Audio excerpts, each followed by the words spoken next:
नमस्कार मैत्रिणींनो, रंजना किचनमध्ये तुमचं स्वागत आहे. आपल्याला आज उपासाची रेसिपी पाहायची आहे. पहा आता कशी आपण बनवायची ती. 1 वाटी भगर घेतलेली आहे आणि अर्धी वाटी असं दही घेतलेलं आहे. दही छान असं आंबट आहे.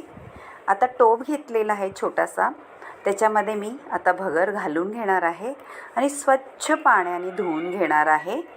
आपण दहीसुद्धा घेतलेला आहे आणि हे स्वच्छ पाण्याने धुवून घेतलेलं आहे. शेंगदाणे घेतलेत आणि जिरं घेतले. जिरं आणि शेंगदाणे हे सगळं आपल्याला वाटून घ्यायचे भगरीमध्ये. आता पहा, मी निथळून घेते तांदूळ भगरीचे किंवा वरईचे. आणि पाणी अजिबात आपल्याला घालायचं नाही आहे. आपल्याला फक्त दह्याच्या याच्यामध्ये मिक्सरला लावून घ्यायचे. पहा, पाणी सगळं काढून घेतलेलं आहे त्याचं.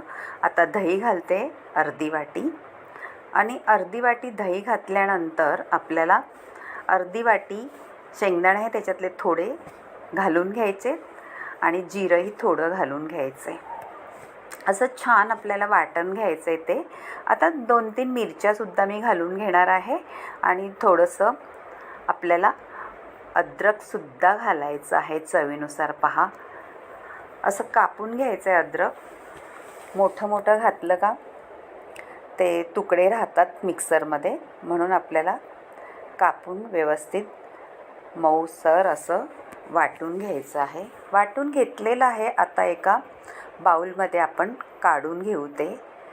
पहा, आपण पाणी न घातल्याने सुद्धा छान बेटर असं पातळ झालेलं आहे, घट्ट अजिबात नाही आहे.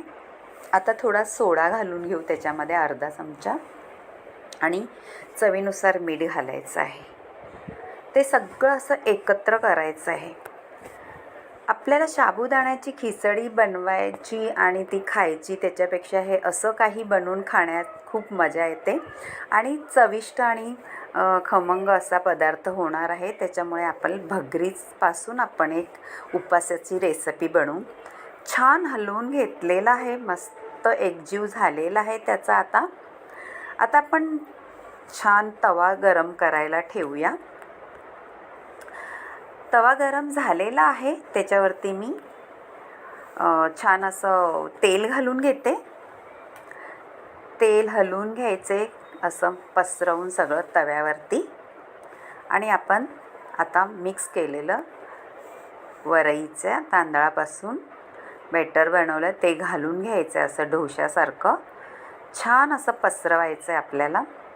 इतका जाळीदार होतो तो डोसा वरईच्या किंवा भगरीच्या पिठापासून किंवा वरईपासून. खूप जाळीदार आणि मस्त खरपूस असा होतो. असं बाजूनी तेलही सोडून घ्यायचं आहे आपण. आणि आपण आता झाकण लावून ठेवून देऊ आणि स्लो गॅस करायचा आहे. स्लो गॅसवर एकदम छान खमंग भाजून घ्यायचं आहे आपल्याला. आता आपण एक मिक्सरचं भांडं घेतलं आहे, शेंगदाणे घातले आणि त्याच्यात मिरच्याही घालून घ्यायच्यात. आपल्याला चटणी करून घ्यायची. जिरं घालायचं आहे थोडंसं आणि परत आपण मीठ चवीनुसार घालून घेणार आहे. पहा, खमंग अशी चटणी बनवायची आपल्याला. थोडंसं अद्रकही परत घालून घेऊ त्याच्यामध्ये. असं आपल्याला बारीक वाटून घ्यायचे चटणी. पहा, आता आपलं हे झालेलं आहे. झाकण मी काढून घेतलेलं आहे, पलटी केलेलं आहे आणि परतही आपल्याला छान असं थोडंसं तेल लावून घ्यायचं आहे. तुम्ही तूपही घालू शकता त्याच्यावरती, ते सुद्धा छानच लागेल. पहा, मी आता चटणी बारीक वाटून घेतलेली आहे, ती एका बाउलमध्ये मी काढून घेते आणि खमंग अशी आपल्याला फोडणी द्यायची. आपल्याला गॅसवर मी फोडणी पात्र ठेवलेलं आहे, त्याच्यामध्ये तेल गरम करायला ठेवले. तेल गरम झालं का कडकडीत त्याच्यामध्ये आपल्याला फोडणी करून घ्यायचे. गॅस बंद केला मी आणि तेल गरम झाले. आता त्याच्यामध्ये मी जिरं घालून घेणार आहे, कढीपत्ता घालणार आहे. दुसरं काही घालायचं नाही आपल्याला, उपवासाला चालत नाही म्हणून. आता फोडणी देऊन घ्यायची. चुरचूर असा आवाज येतो. मस्त फोडणी बसलेली आहे. छानच आपली चटणी होणार आहे. आता ही चटणी छान चमच्याने हलवून घ्यायची आपल्याला. त्याच्यामध्ये सगळी फोडणी चांगली मिक्स करून घ्यायची आहे व्यवस्थित.